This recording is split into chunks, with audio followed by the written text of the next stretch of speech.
Good morning, comic book fans. Welcome back to Comics in 5 Minutes. I'm your Evelyn Shorty, and today we're going to be talking about a comic book called Kosher, Mafia. And that is a heck of a loaded title. I'm going to talk about quite a lot in this review, but I'm just going to start by talking about the creators, whose names I am going to have to remind myself about because I'm not great with names. We have David Hazan on writing duties. He is brilliant. You may not have heard his name, but you might have heard stuff he's done. He did Nottingham, plus a few others, but Mad Cave Studios in the past few years, probably the biggest thing, the one that I've heard people talk about, is Nottingham. It is brilliant, it has a fantastic artist with it who does stuff which looks like it belongs in a Warhammer Fantasy roleplay handbook. It is dark and grim and dirty. The setting and the story, everything comes together really, really effectively. Artist Sammy Cavella. Really big fan of this guy. Recently he's also worked for Mad Cave Studios, doing a book called Dear Editor, which is almost certainly going to be on my best of the year list. I honestly don't have a single note about it. Every single crime noir element of it absolutely popped for me, but I'm mostly known for doing art on Undone by Blood. And that's a comic book I really like. I don't necessarily think I gave the artist enough credit than I think I should have done, but I absolutely gave the entire comic book enough credit. I know this because one of the writers of the comic book saw how much credit I was giving it, reached out to me, got my address, and sent me signed copies of all 5 issues. So I know I told people how cool this was. So what I'm basically saying here is, if you're thinking about trying something out this week, if you're not sure what to get, and it is a quiet week, it's a 5th delivery in a month week, there's not a huge amount of releases unless you want to read another X-Men comic book, give Kosher Mafia a try, because these creators do get together and do something amazing. And what they get together and do is something which is kind of charged at the moment. I'm sure it's not gone beyond people's notice, but the word kosher is involved in this comic book title, and that means you kind of have to be careful about what you say. I don't want anyone to take this that I have anti-Semitic leanings, or I might be about to bitch on people for this kind of thing. I don't. I'm actually thoroughly anti-racist, and I hate all that kind of thing. But because of certain geopolitical actions that are going on at the moment, there is a group of people who will take any criticism of a state and use it to defend their actions by claiming it's an attack on a people.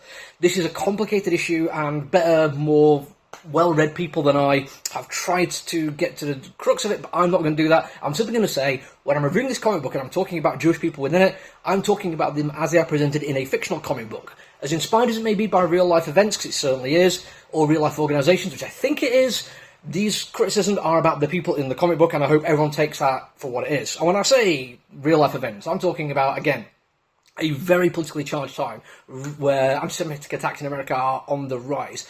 And an awful lot of people who wouldn't think would be doing it, and Jewish people are not getting help from their adopted communities or even the police force. And if you're wondering why the police force don't help when it comes to anti-Semitic attacks, I invite you to listen to the entire works of Rage Against the Machine.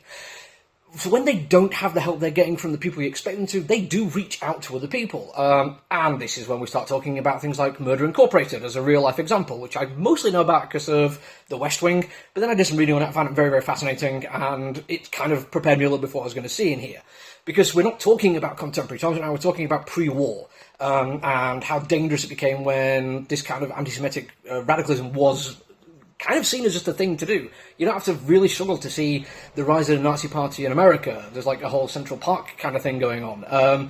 It was a big deal for Jewish people living in America. They thought they'd got away from the pogroms in Poland and all that kind of thing, and it turns out they hadn't, because anti-Semitism followed them there. And then this comic becomes about who you go to for help in such situations, because you're fighting against like a genuine evil thing. I mean, fascism, Nazism, anti-Semitism, whatever you call it, it is genuinely an evil thing organised by evil people to do evil things to these people. So where do you draw the line in the friends you make in the battle against it? And that is the crux of the story here. And I personally, I'm okay with this idea of strange bedfellows in times of crisis. I know that sometimes anti-fascists have worked with hooligans. I'm not going to say this is something I'm like, yay, everyone should go and do this kind of thing. But I'm simply saying, in the right situation, or in a situation where it makes sense to me, I can look at it and I can see it from an outside point of view that it might make sense. But living it and making these decisions, it's complicated, especially when people are involved in organised crime, because crime itself is quite complicated. There are people who could be doing it simply because of societal issues where there is no other kind of option for them to survive, but there's also people who will be doing it because in a capitalist, patriarchal society, organised crime actually gives them money and power, which is good for them at the expense of other people. And again, it makes it a complicated discussion of who do you go to for help, who's willing to help you. Not just all that, which is very fascinating for me and my own personal interest, but also looks amazing and reads fantastically. Because as I said, the creators in it, they're working well together, they're doing some fantastic things. The pacing is brilliant, the layout's fantastic, there's use of onomatopoeia, which I really like. There's a John Wick-esque moment during a fight scene, which is beautifully done.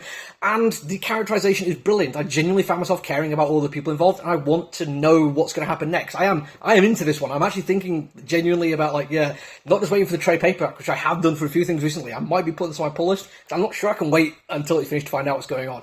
It's an absolutely fascinating book, and I can't wait for more. That's it for me. There's really not much out this week. Like I say, it's the 5th week of a month for deliveries. I'll review an X-Force, maybe. Until I see you again, though, look after each other, everyone. Stay safe. Bye!